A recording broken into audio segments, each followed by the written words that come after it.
ಕೋಲಾರ ಜಿಲ್ಲಾ ಸಮಿತಿ ಇಲ್ಲಿಗೆ ಆಗಮಿಸಿದೆ. ಒಟ್ಟಾರೆಯಾಗಿ ಜಿಲ್ಲಾ ಸಮಿತಿಯ ಎಲ್ಲ ಸದಸ್ಯರಿಗೂ ನಿಮ್ಮ ಕಡೆಯಿಂದ ತುಂಬು ಹೃದಯದ ಸ್ವಾಗತವನ್ನು ಬಯಸೋಣ. ತಮ್ಮ ಜೋರು ಚಪ್ಪಾಳೆಯೊಂದಿಗೆ ಜಿಲ್ಲಾ ಸಮಿತಿಯ ವೆಲ್ಕಮ್ ಮಾಡೋಣ.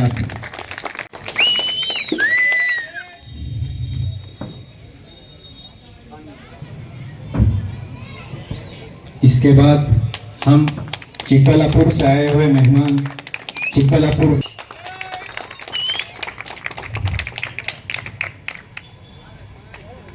मस्तान जहां गए भी वो स्टेज के पास आए.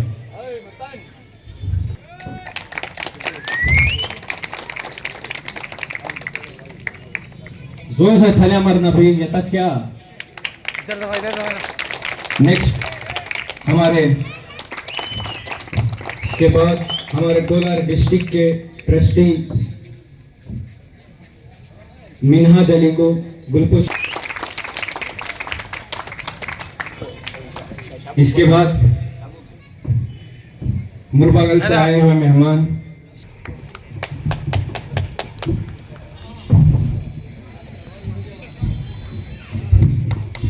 इसके बाद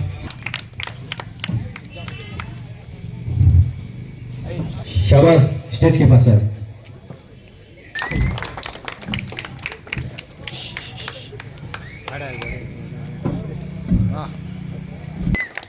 और आदिल भैया को गुलपोशी करने के लिए शाबाश. कड़ी मेहनत करते हैं ये पार्टी के लिए. ये छुपे हुए बहुत बड़े मेहनती इंसान. दिल से सलाम है. बेंगलुरु से आए हुए हैं यार, काम छोड़ के बेंगलुरु से आए हैं.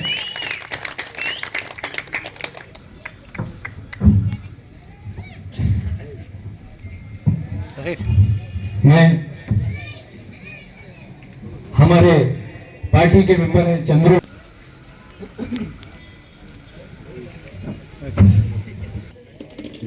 जुनेद को दावत देता हूं उनको गुलपोशी करने के लिए.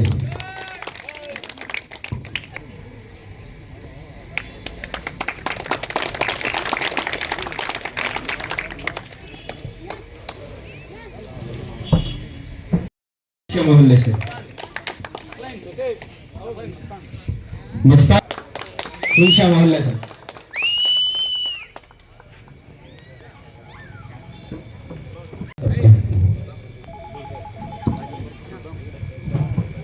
चंद्रू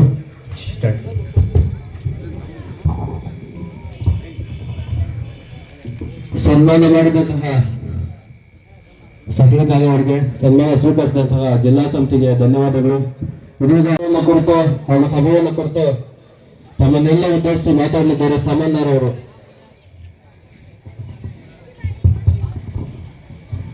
सामान्य मोहल्ले से मस्तान सुनशा मोहल्ले से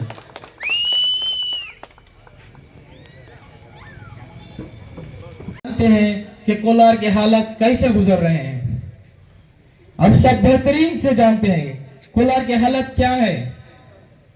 कोई हमारी आवाज तक नहीं उठाता है. चाहे कोई काउंसलर भी हो, एमएलए हो, एमपी हो, जो कोई भी हो, चाहे कोलार के अंदर ही नहीं कर्नाटक के अंदर भी कोई मुसलमान हमारी हक की आवाज नहीं बुलंद करते हैं.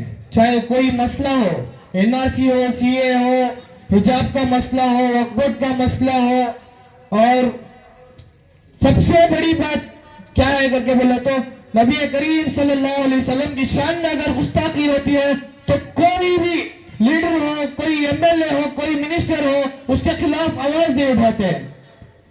यह सिर्फ उनके आखियां को खुश करते हैं. सिर्फ उनके आखियां को, कांग्रेस के कोई भी लीडर हो, सिर्फ उनके आखा को खुश करते हैं. नबी सल्लल्लाहु अलैहि वसल्लम की शान में अगर गुस्ताखी होती है तो कोई लीडर नहीं आता है. सिर्फ नौजवान आते हैं सामने चढ़कर. हमें आप वक्त आ गया है, हम सब मिलकर एक होकर ऑल इंडिया मजलिस मुस्लिमीन का साथ दें, हमारा साथ दें, हमारा साथ खंडे से खंडा मिलाकर मजलिस का हम काम करेंगे और हक की आवाज उठाएंगे और मजलूमों की आवाज पर हम लब्बैक कहते हुए आगे बढ़ेंगे. जैसा आप जानते हैं पार्लियामेंट में एनआरसी, सीएए, वक्फ बोर्ड, हिजाब, ये कुछ भी नहीं मालूम होता था। एनआरसी क्या है मालूम नहीं होता था। अगर पार्लियामेंट के अंदर एक शेर नहीं होता तो वो वाहिद शेर है जो पार्लियामेंट के अंदर बिल फाड़ कर कहता है हम ये बिल को वापस करते हैं बोल के। अगर वो नहीं फाड़ते तो हमको नहीं पता चलता कि एनआरसी, सीएए क्या है और वक्फ बोर्ड क्या है बोल के। अगर हम उनकी ताकत नहीं बनेंगे, अगर हम इत्तेहाद पर एक होकर उनकी ताकत नहीं बनेंगे तो आएंगे हम मुसलमानों को और दलितों को बहुत तकलीफ देंगे। ये एक ही चीज नहीं है, इससे बहुत सारे चीजें हैं। जैसा कि अब देखिए तेलंगाना के अंदर एक सीएम जो भी काम करता है तो हमारे जनाब शेरों के शेर जनाब अकबरुद्दीन ओवैसी साहब से मशवरा लेता है। यह है मजलिस की ताकत, यह है एमआईएम की ताकत। मैं आप सब भाइयों का तहे दिल से शुक्रिया अदा करता हूं कि आपने इस भारी प्रोग्राम किया।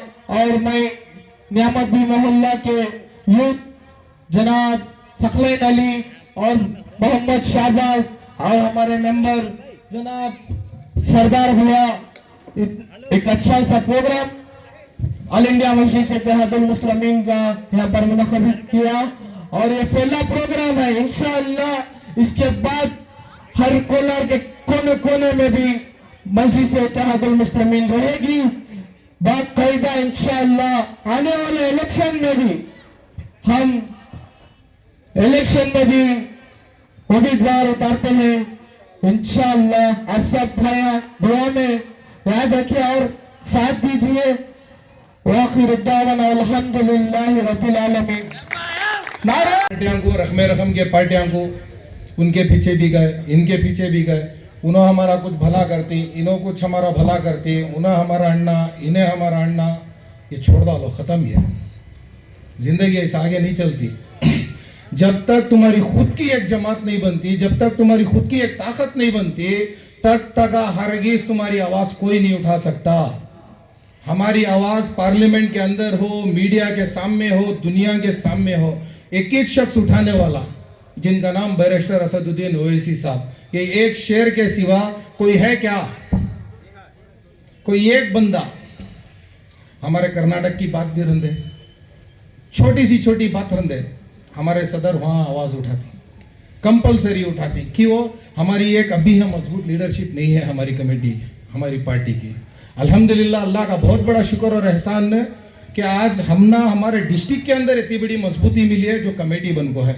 ये कमेटी को मुकम्मल तौर से तमाम साथिया मिल को मजबूत करेंगे। इंशाअल्लाह तुम्हारे जितने भी मसले मसाइल हैं ये दूर होंगे, इतना तो वादा देखो जाता हूँ। इंशाअल्लाह आने वाले दिनों में जनाब नजीब साहब की सदारत के अंदर हर मोहल्ले के अंदर काम होता है। तुम्हारे जितने भी जो ग्राउंड लेवल के जो परेशानियां हैं, सीवरेज के रंदे, एजुकेशन के ऊपर के रंदे, जितने भी मसले हैं, इसे पूरी तौर से दूर किया जाएगा इंशाअल्लाह।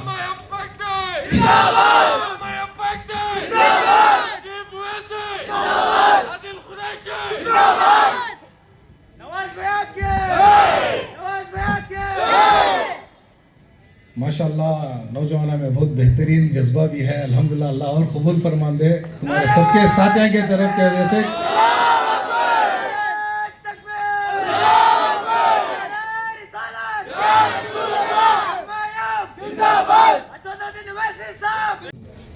बनाने की दावत देते हुए आप तमाम नौजवानों का, बुजुर्गों का और अजीज दोस्तों का एमआईएम पार्टी में खैर मख्तम करते हुए मैं अपनी आज की बात रखता हूं। तो आज यहाँ पर जमा होने का जो ये सिलसिला है, यहाँ से एक आगाज है। हमारे जो कायद बैरिस्टर असदुद्दीन ओवैसी साहब जो मुल्क की सतह पर मुसलमानों और दलितों की आवाज बनकर जो गूंजते हैं पार्लियामेंट में, उस ताकत को और मजीद मजबूती देने के इरादे से बड़ी मेहनतों के बाद कोलार डिस्ट्रिक्ट में एक ऑफिशियल कमेटी बनी है सैयद नजीब पाशा साहब की सदारत में।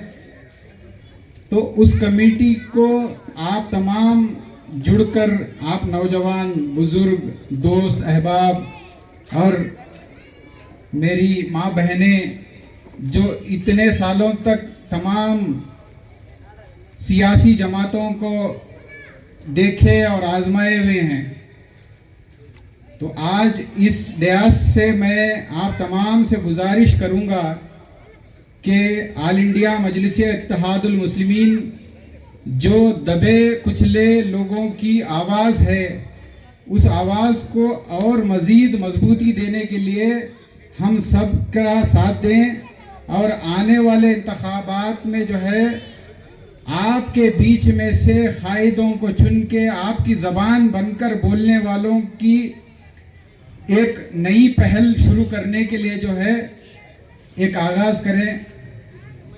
इस इल्तमस के साथ मैं आप तमाम का ज़्यादा वक्त ना लेते हुए, आप सभी का शुक्र गुजारते हुए मैं अपनी बात खत्म करता हूं। जज़ाकल्लाहु खैर। हम इंशाअल्लाह कोई से भी पार्टी हो, लेकिन कौम का जो भी काम आए उसको आगे बढ़कर उसको साथ देना, यही कौम का काम होता है।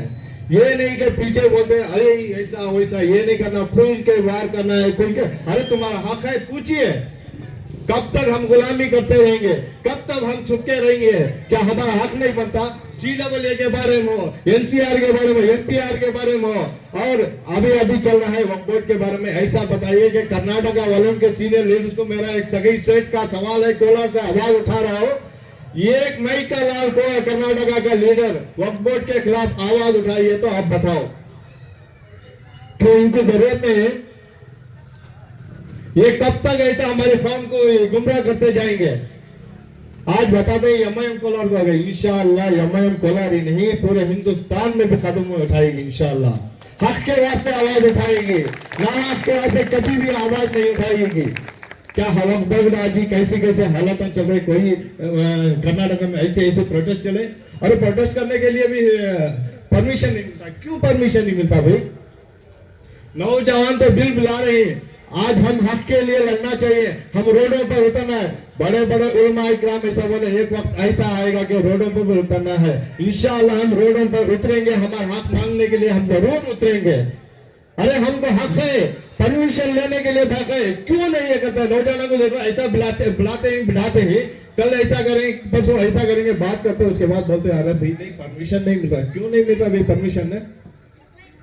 क्यों नहीं मिल रहा है? बस नौजवानों को गुमराह करना चाहते हैं, और ऐसा ही गुमराह करते करते करते नौजवानों को एक जगह पर बिठाकर खत्म करना चाहते हैं।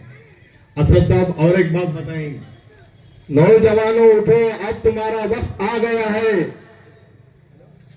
नौजवान उठो, अब तुम्हारा वक्त आ गया है।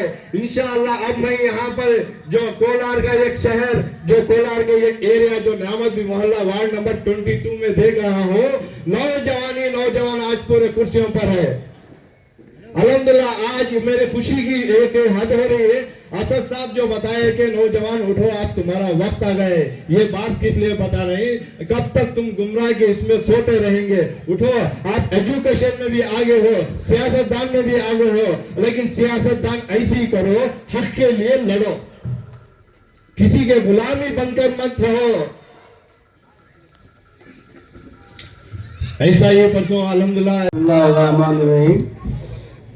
आने वाले दिन मजलिस से हमारे नौजवानों से हमें अरबी के बच्चों को फीसा कुराना किताबा जानी मजा आने वाला दिन एक तारीख के बाद ही लॉन्च करने जा रही है नौजवानों को। और बुजुर्ग जो उम्रदराज है उनको अमाउंट भी देने जा रही है, जता देती अब शुरुआत में कम दे रही, उसके बाद आने वाला दिन और भी ज्यादा देने की कोशिश कर रही है। ये तो मेरी बात है, तो हमारा 10-15 वार्ड से नामत भी दरगाह से देने हमें इंतजाम करेंगे। अल्हम्दुलिल्लाह करना चाह रही। बेंगलुरु डिस्ट्रिक्ट के हॉस्पिटल है बेकार, वैसी हॉस्पिटल है, फिर भी बीटी हमें, लेकिन अच्छे दाना नहीं, वकील नहीं दिखाते मीडिया वाले। स्कूल कई 50,000 बच्चे ना हिंदू देख रही ना मुसलमान देख रही, सबको तालीम दे रही। अगर हमें बी टीम होते, अगर हमें कौम को बेचने का काम करते तो अल्लाह हमें इतना उरूज ही नहीं देता। चीफ मिनिस्टर कौन तरह बनेंगे आपको, अकबर वजी साहब की वो स्पीच भी सुनेगा। चीफ मिनिस्टर कोई भी हो हमारे सामने झुकता है या नहीं? कौन सा चीफ मिनिस्टर हमें आता अकबर साहब के सामने झुकता? हमें जात उनको नहीं मिले तेलंगाना में, बहुत सारे जिन्हें को यह है हमें जात मिले करको, हमें केरिज करे नहीं उनको। उन्हें खुद फना करको अकबरुद्दीन ओवैसी साहब को रिक्वेस्ट करको डिप्टी स्पीकर बने साहब, पैनल स्पीकर। अगर हमें बीटी होते तो अल्लाह इतना कामयाब करता हम ना, नहीं करता था। 3 गोलियां लगे, कौम के वास्ते गोलियां खाने वाले हमें, केस डालने वाले हमें, और ये होटल में बैठे को अयाशा करने वाले ये टीम ना। कसम से बोल रही है बी टीम नहीं है, ये टीम है। मुसलमानों के हक के वास्ते अल्लाह अगर किसी पार्टी को चुनता है तो वो मजलिस इत्तेहादुल मुस्लिमीन है। मैं ये बात करना चाहता था, मेरी क्या भी ये नहीं बात कर रही है। बी टीम हमें तोटा कट जाती, ये डर निकाल लो। हमें डरने को बढ़िया ना, नहीं डर रही है, हमें डरने का आज नहीं है। तो मैं सबसे चीज गुजारिश करता हूँ, इंशाल्लाह आने वाले इलेक्शन में भी हमें हर वार्ड में हमारे कैंडिडेट्स उतारने की कोशिश करती। आप सबका नौजवानों का एक्टिवनेस होना हमना और आपके जोश के साथ हम साथ होना आपका। तुम्हारे साथ के बगैर हमें कुछ भी नहीं कर सकते।